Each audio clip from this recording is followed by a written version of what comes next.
Assalamualaikum warahmatullahi wabarakatuh. Selamat datang di perkuliahan Kimia Organik 2. Pada minggu keempat ini, kita akan membahas terkait dengan amina bagian 1.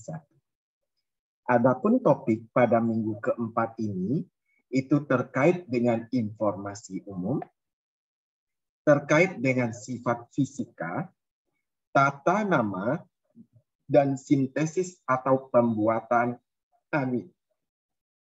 Nah, untuk kamu ketahui bahwa amina adalah senyawa turunan organik di mana salah satu atom hidrogennya pada nitrogen digantikan oleh gugus alkil. Jadi, dia berasal dari senyawa turunan amonia di mana salah satu atau lebih atom H-nya digantikan oleh gugus alkil atau digantikan oleh C dan H. Ada 3 jenis klasifikasi atau penggolongan amina berdasarkan dengan gugus alkil yang terikat pada atom N tersebut. Jikalau ketiga gugus terikat pada atom N adalah atom H, maka disebut dengan amonia. Jika salah satu atom H-nya digantikan oleh gugus alkil, maka dinamakan amina primer. Jika dua gugus alkil menggantikan hidrogen, maka dinamakan amina sekunder. Sedangkan jika ketiga atom hidrogen digantikan oleh gugus alkil, maka dinamakan amina tersier. Jadi nanti kalau untuk memudahkan, kalau ada N yang mengikat 2H dinamakan amina primer. Kalau ada N mengikat 1H dinamakan amina sekunder. Jika dia tidak mengikat H sama sekali dinamakan amina tersier. Lihat contoh. Klasifikasikanlah amina berikut sebagai amina primer, sekunder atau tersier. Kita tahu bahwa atom N ini mengikat satu atom H. Oke. Karena dia mengikat satu atom H, maka disebut dengan amina sekunder. Selanjutnya, karena atom N ini mengikat 2 atom H, maka dinamakanlah amina primer. Sedangkan yang terakhir, jika karena N tidak mengikat satupun atom H, maka dinamakan amina tersier. Semoga kamu paham. Selanjutnya, kita beranjak pada sifat fisik dari amina. Amina berbobot molekul rendah, berwujud gas atau cair pada suhu rendah. Artinya jika MR-nya rendah, dia berwujud gas atau cair. Amina, dia larut dalam air karena mampu membentuk ikatan hidrogen. Jadi ingat itu. Dia mampu membentuk ikatan hidrogen sehingga dia dapat larut dalam air dan pelarut polar lainnya. Oke. Kelarutan dalam air menurun dengan bertambah panjangnya gugus alkil. Apa itu gugus alkil? Gugus C dan H yang terikat pada atom N. Semakin banyak atom C-nya, maka kelarutan dalam airnya semakin kecil. Kenapa? Karena semakin banyak atom C, dia semakin bersifat non-polar. Sehingga kelarutan dalam air yang bersifat polar akan semakin menurun. Berikutnya masalah titik didih dari amina. Kalau kamu perhatikan, dengan bertambahnya jumlah karbon, maka titik didihnya juga semakin besar. Lihat ini. Jumlah karbonnya ada 1, titik didihnya minus 6,3. Jumlah atom karbonnya ada 2, titik didihnya 7,5. Begitupun ketika atom karbonnya ada 6, maka titik didihnya 185. Kenapa bertambahnya atom karbon meningkatkan titik didihnya? Karena semakin bertambahnya gaya van der Waals. Semakin banyak jumlah atom karbon, gaya van der Waals semakin besar. Sehingga diperlukan energi lebih besar untuk memutuskan ikatan atau gaya tersebut. Sehingga titik didihnya akan semakin besar. Oke.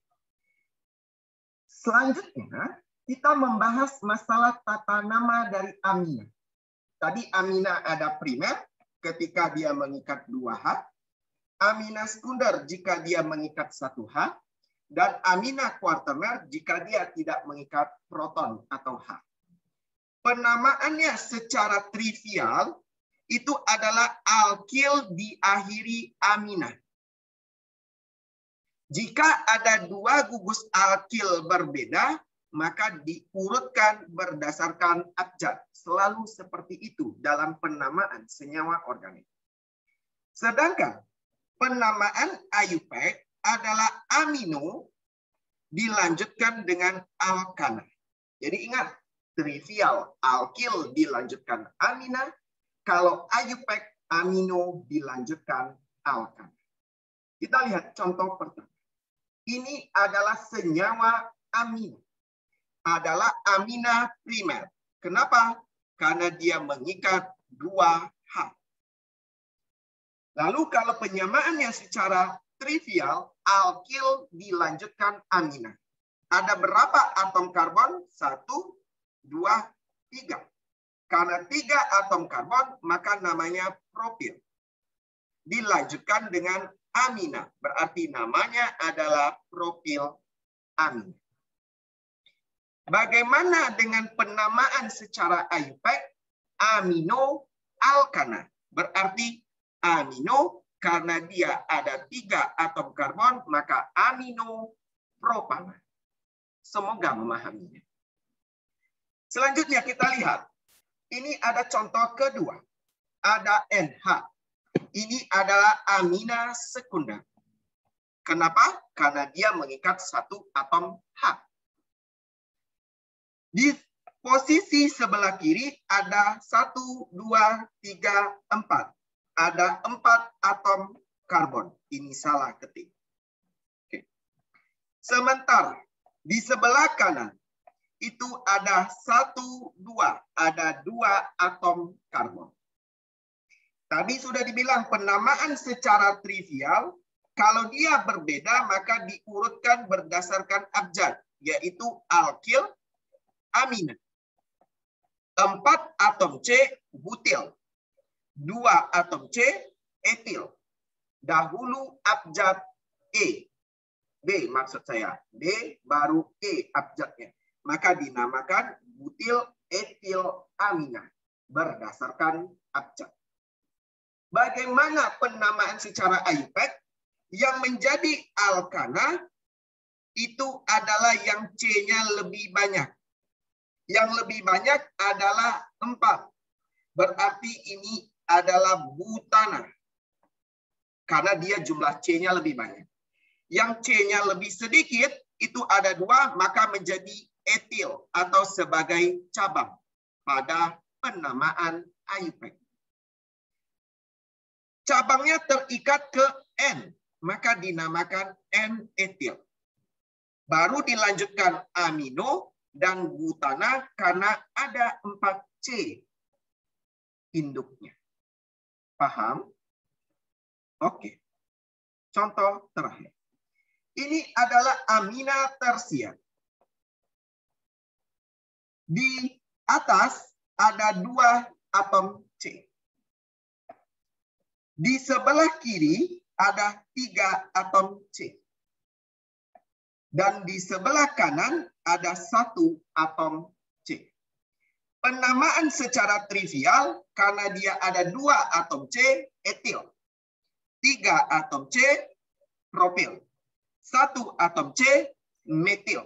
Maka duluan abjad E. maka penamaannya etil. Setelah metil, etil-metil.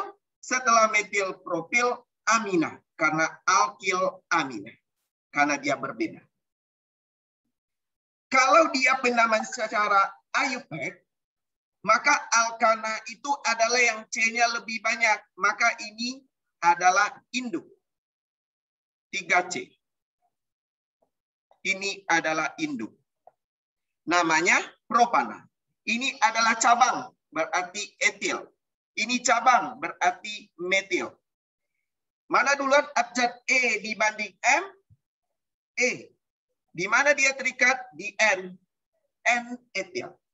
Di mana metil terikat? Di N. Maka N metil. Amino propana karena induknya ada 3 karbon. Mengerti? Semoga memahaminya.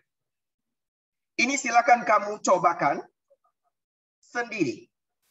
Sekarang saya akan memberikan contoh lain. Terakhir, penamaan. Oke, sekarang kita lihat.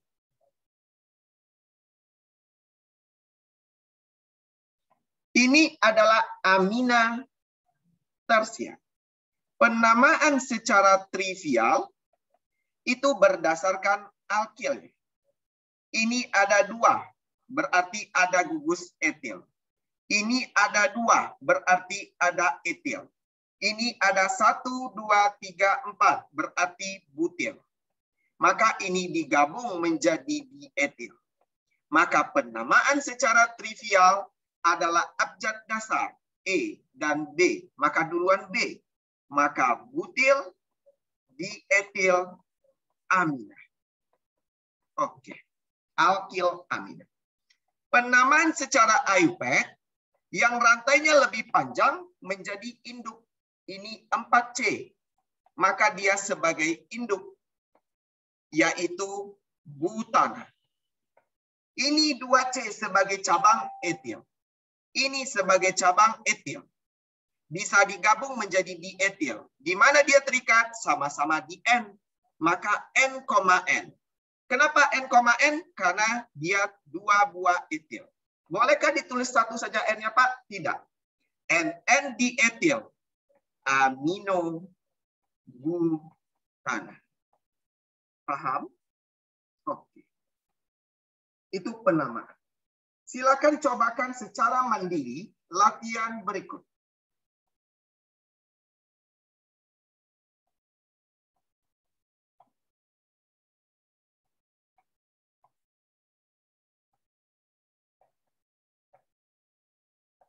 Oke, silakan cobakan secara mandiri.